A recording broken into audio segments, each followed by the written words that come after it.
আজ আমাদের বাড়িতে পালং পনির রান্না হচ্ছে। তো পালং পনিরের মধ্যে কি কি উপকরণ মা দিচ্ছে দেখে নাও। পেঁয়াজ, পনির, আদা, লঙ্কা, টমেটো, রসুন, আর এখানে সেদ্ধ করে পালং পাতাটাকে সেদ্ধ করে সিলে বেটে গ্রেভিতে করা হয়েছে। এবার মা কিভাবে রান্না করে সেটা তোমরা দেখতে থাকো। চলো পরপর ভিডিওর মাধ্যমে তোমাদেরকে শেয়ার করি। তেল গরম হয়ে গেছে, মা এবার পনিরগুলোকে ভেজে নিচ্ছে। আগে ভেজে তুলে নেব। এই তো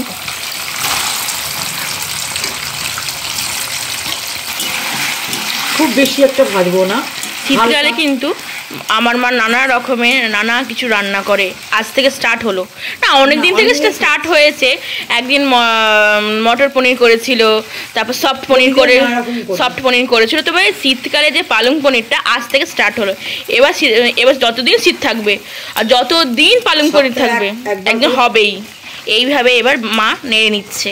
ফার্স্টেই দেবো রসুন, একটু থেতো করবো। রসুনকে একটু থেতো করতে হবে আমাকে। দাঁড়াও, থেতো করারও পদ্ধতি আছে আমার। হামাল দিস্তা, মা রসুনগুলোকে হামাল দিস্তায় দিয়ে দিল। মা থেতো করে নিচ্ছে। দেখো হাতটা থেতো করে ফেলো না।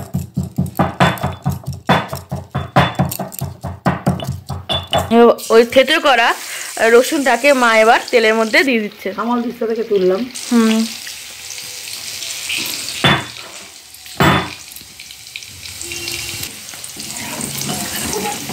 আঁচটা এরকম রাখতে হবে, তোমরা এরকম করে রাখবে।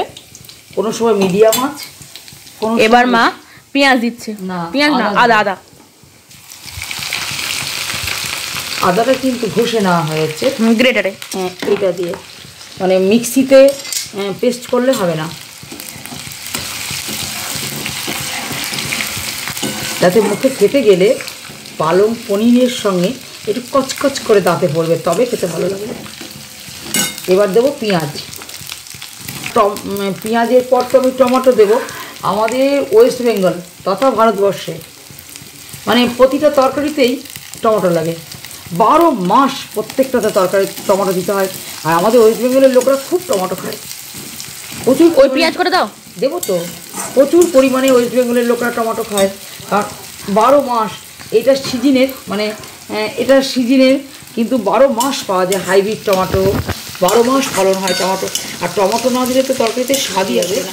পেঁয়াজটা লাল হবে না, পালং পনিরে পেঁয়াজ লাল করে ভাজা যাবে না, ওই রকমভাবে ভাজতে হবে, তারপরে দিতে হবে। এবার কিন্তু হাইয়ে দিয়ে রাখতে পারো।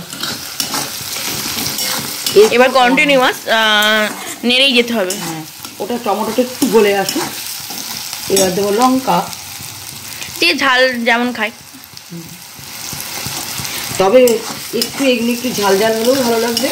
একটু ঝাল মিষ্টি টক এর নিয়ম। ঝাল হবে, মিষ্টি হবে, টক হবে, খেতে খুব ভালো লাগবে। এবার আমি এতে একটু কমিয়ে দিলাম। এবার আমি একটু ধনে গুঁড়ো দিচ্ছি। আপনারা ধনে বেটেও দিতে পারেন, কিন্তু আমি গুঁড়োটাই ব্যবহার করি। শর্টকাটে বেটে দেওয়াও যাবে। আবার একটু জিরে গুঁড়োও দিচ্ছি। এটা হলো জিরে গুঁড়ো, ধনে গুঁড়ো আর জিরে গুঁড়ো তো দিলাম। হলুদ দেবো হালকা একটু হলুদ দেবো, খুব বেশি লাগে না, হালকা হলুদ অল্প দিলাম। কেন এটা তো আবার মানে কষতে কম হয়ে যাবে, তখন আমি আবার প্রয়োজন পড়লে মুখে দিয়ে দেখে নুন দিতে হবে। আবার প্রচণ্ড পরিমাণে নুন আগে দিয়ে দিলে হবে না, মুখে একটু দিয়ে টেস্ট করে নিয়ে আবার নুন দিতে হবে। আর জিনিসটা তো শুকিয়ে যায় নাড়তে, ওই জন্য। এবার আমি আবার আঁচটাকে বড় করে দিলাম। এই যে আঁচটাকে বড় করে দিয়েছি। মশলাটা কষা হয়ে গেল। তো মশলাটা কষা হয়ে গেল, তেলটা ছেড়ে দিয়েছে। এবার মা এই পালং শাকটাকে ছেড়ে দেবে। শাকই তোমার? হ্যাঁ, পালং পাতাটা, যেটা শাক, পালং শাকটাকে যে সেদ্ধ করে বেটে রাখা ছিল, এটা মিক্সিতে বাটলেও ভালো হয়, কিন্তু শিলনোড়ায় বাটলে বেশি ভালো হয়। আমরা মিক্সিতে থেকেও শিলনোড়াটাই বেটে নিই। এবার এটাকে নাড়িয়ে যেতে হবে এই জলটাকে মারবার জন্য। এই প্রথমে একটু বেশি আঁচে দিয়ে তারপরে কম আঁচে। পনির ভাজাটা আর নামাবার সময় এই যে পনিরটা মেখে রেখেছি, এটা একটুখানি থেতো করে রেখেছি, যেটা এইটা নামাবার সময় দিয়ে মিষ্টি দিয়ে নামাবো। এখনো তো অনেকটা শুকাবে বলো। হ্যাঁ, এটা শুকাবে, তারপরে এটা ভাজাটা হোক। এইভাবে বড় আঁচে নেড়েই যেতে হবে।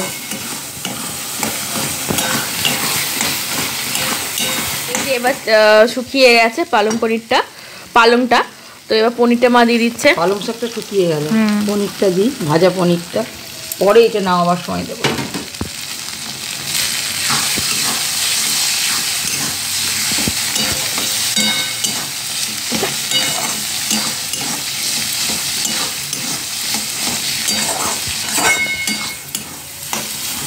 এবার এই পনিরটাকেও মা দিয়ে দিচ্ছে। সরো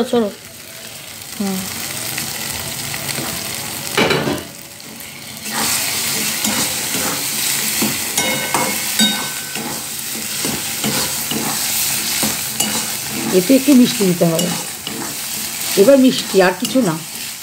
পালং পনির রান্নাটা করা কমপ্লিট হয়ে গেল, এবার মা ঢেলে নিচ্ছে।